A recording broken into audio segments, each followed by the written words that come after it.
Hello everyone, hope you all are doing great. This is me Sufna Savior from the Department of English, Carmel College, Mala. Welcome back to another session from the short story Amnesty, written by Nadine Gordimer. I hope the story is clear to you so far. I shall sum up the story once again. Here the narrator is a young woman who is telling the story of her fiancé who is working with South African World Trade Union.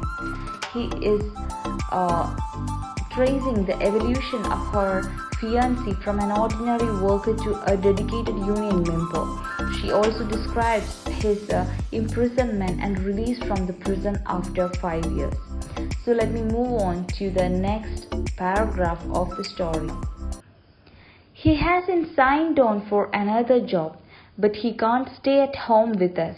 We thought after 5 years over there in the middle of that green and blue sea, so far he would rest with us a little while.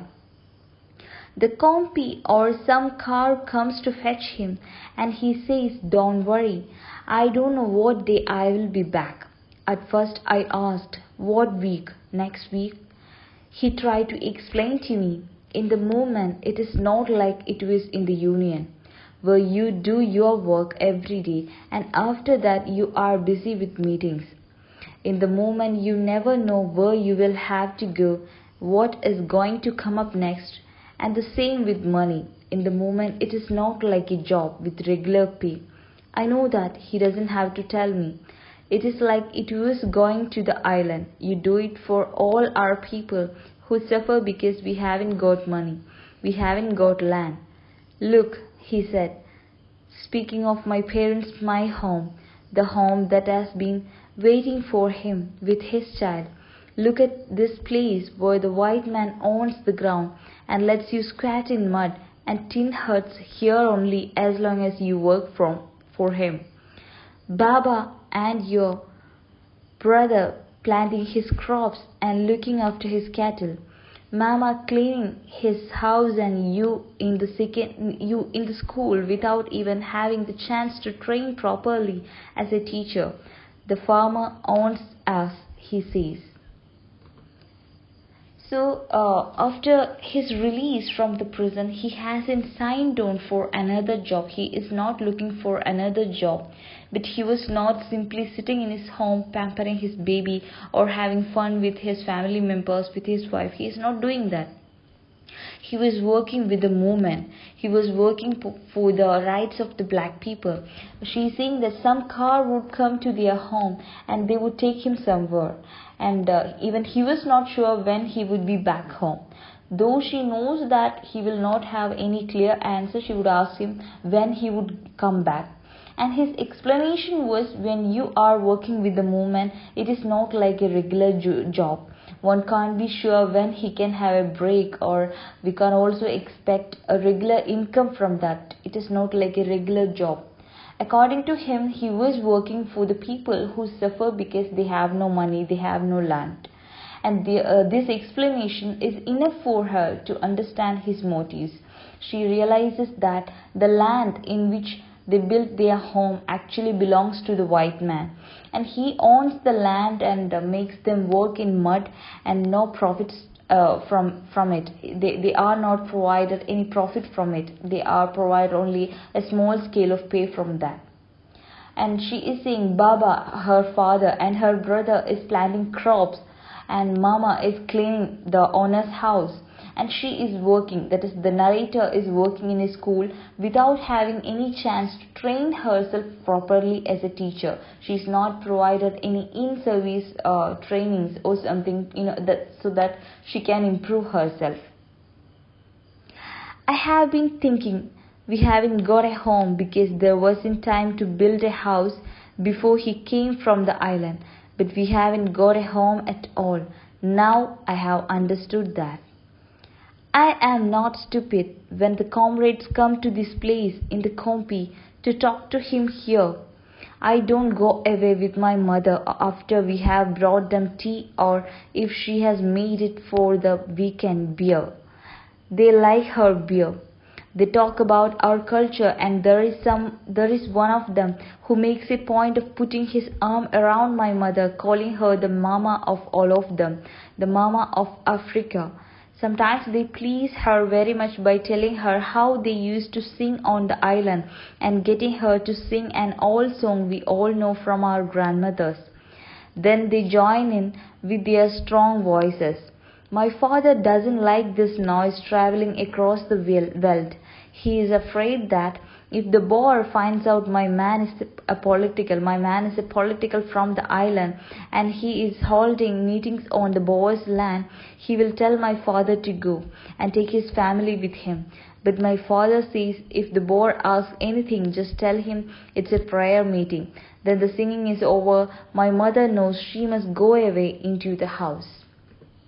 So here she is narrating an experience or an incident. She is saying that sometimes the comrades, that is her fiance's friends, comrades, they come to their place, and Mama, her mother, serves them tea or beer. Sometimes she serves them tea, and sometimes it is beer. When she makes weekend beers in the weekend, she serves beers for them. They like her beer, and they talk about the farm people's culture, and they are so fond of their cultures and customs, so they go on talking about their culture and admiring their culture. And one of them used to call her mama of all of them, and mama of Africa. And they join in with their strong voices, which her father doesn't like, because he is afraid that they are engaged in some kind of music and songs, and they sing in their loud voices. And her father doesn't like this, because he is afraid that if the owner finds out that he is a political man from the island and he is holding meetings on the Boer's land, then definitely he will tell her father to go from the place, to move away from the place and take his family along with him. But her brother says if the Boer asks anything, just tell him it's a prayer meeting. You just have to tell that it's a prayer meeting, nothing else, not any kind of political meeting or something. It's just a prayer meeting. I stay and listen. He forgets I'm there. When he is talking and arguing about something I can see is important, more important than anything we could ever have to say to each other when we are alone.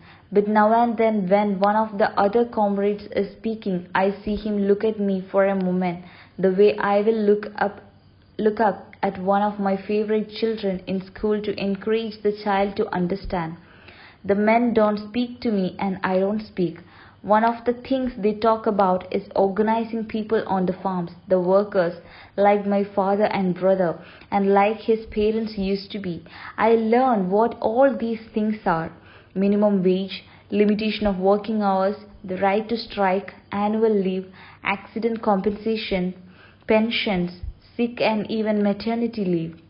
I am pregnant. At last I have another child inside me, but that is a woman's business. When they talk about the big man, the old man, I know who these are. Our leaders are also back from prison. I told him about the child coming. He said, and this one belongs to a new country. He will build the freedom we have fought for. I know he wants to get married, but there is no time for that at present. There was hardly time for him to make the child. He comes to me just like he comes here to eat a meal or put on clean clothes.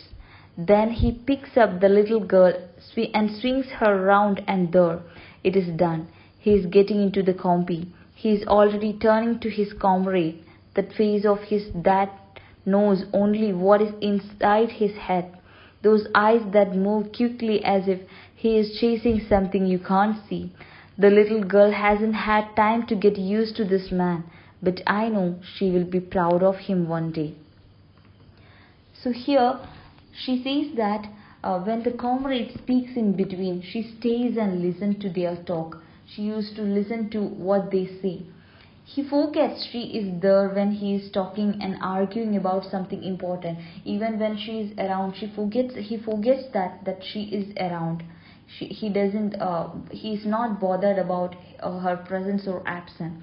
The men, they don't speak to her. They are not used to speaking to her. She also doesn't speak to them. And one of the things they talk about is organizing the people on the farms and the workers, their rights. Workers like her father and brother. And she learns these words like minimum wage or limitation of working hours or the right to strike, annual leave, accident compensation, pension, sick and maternity leave. So she has got a good idea about all these things. And also she understands when they talk about their leaders. Now she is pregnant with her second child, and when she told him about the child coming, he said, this new child or our second child belongs to a new country where black people will be also enjoying the same freedom as the white people, and he will build the freedom we have fought for. There was hardly time for him for everything, that he doesn't have enough time for anything. He doesn't have enough time to come and be with her, or he doesn't have enough time to be with his child. So she wonders how could he get some time to make the second child. He is getting into their combi. So when she is saying this, he is getting into another combi and another car. The little girl hasn't had enough time to get used to this man, used to her father. But the lady is saying, the narrator is saying that, but I know someday she would be so proud to be his daughter. How can you tell that to a child 6-year-old? But I tell her about the big man and the old man, our leaders, so she will know that her father was with them on the island. This man is a great man too. On Saturday, no school, and I plant and weed with my mother. She sings, but I don't, I think. On Sunday, there is no work, only prayer meetings out of the farmer's way under the trees, and beer drinks at the mud, and tin huts where the farmers allow us to scat on their land. I go off on my own, as I used to do when I was a child, making up games and talking to myself where no one would hear me or look for me. I sit on a warm stone in the late afternoon. So she is recollecting some incident. On a Saturday there is no school and she is planting something with her mother. And on Sunday there is no work for them, only prayer meetings and beer drinks. So she goes off alone as she used to do when she was a child, and she was playing and talking to herself where no one would hear her or look for her. So she is sitting on a warm stone in the late afternoon. High up, and the whole valley is a path between the hills, leading away from my feet. It is the Boer's farm, but that is not true. It belongs to nobody. The cattle don't know that anyone says he owns it. The sheep, they are grey stones, and then they become thick grey snake moving, don't know. Our huts, and the old mulberry tree, and the little brown of earth that my mother dug over yesterday, way down there and way over there, the clump of trees round the chimneys, and the shiny thing that is the TV mast of the farmhouse, they are nothing on the back of his earth. It could twitch them away like a dog does a fly. So it is So she is sitting on a warm stone in the late afternoon, and the whole valley seems a patch leading away from her feet. So she is sitting there. It is the Boer's farm, but that is not true. So she is talking to herself. She is saying that everybody says that it is the Boer's land, but it is not true. It belongs to nobody. The cattle don't know that anyone says he owns it. The sheep far away down the plains like grey stones and now become a thick grey snake moving. They don't know that this person owns them. Their huts, trees, TV masts, they are nothing on the back of this earth. It could kick them away like a dog does a fly. I am up with the clouds. The sun behind me is changing the colors of the sky, and the clouds are changing themselves, slowly, slowly. Some are pink, some are white. swelling like bubbles. Underneath is a bar of grey, not enough to make rain. It gets longer and darker. It grows a thin snout and long body, and then the end of it is a tail. There is a huge grey rat moving across the sky, eating the sky. The child remembered the photo. She said, "That is not him. I am sitting here where I came often when he was on the island. I came to get away from others, to wait by myself. I am watching the rat. It is losing itself, its shape, eating the sky, and I am waiting, waiting for him to come back, waiting. I am waiting to come back home."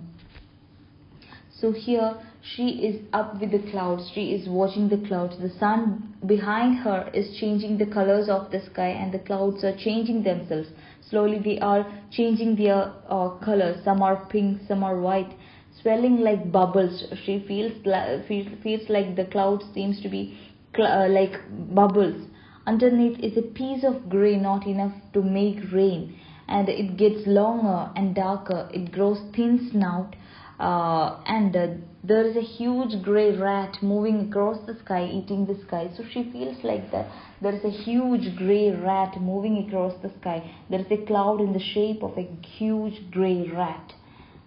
And again she is shifting this point of time to another point of time. The story is shifted to the point of view of the child. The child remembered the photo.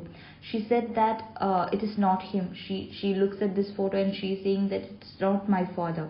She is sitting there where she came often when he was on the island. So she is waiting for him, and she is sitting there and she is looking at the clouds and she is waiting for him.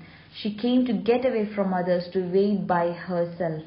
She is watching the rat. It is losing itself, its shape, eating the sky, and she is waiting, waiting for him to come back. So this is all about the story Amnesty. I hope you have understood the story. Thank you. Have a good day.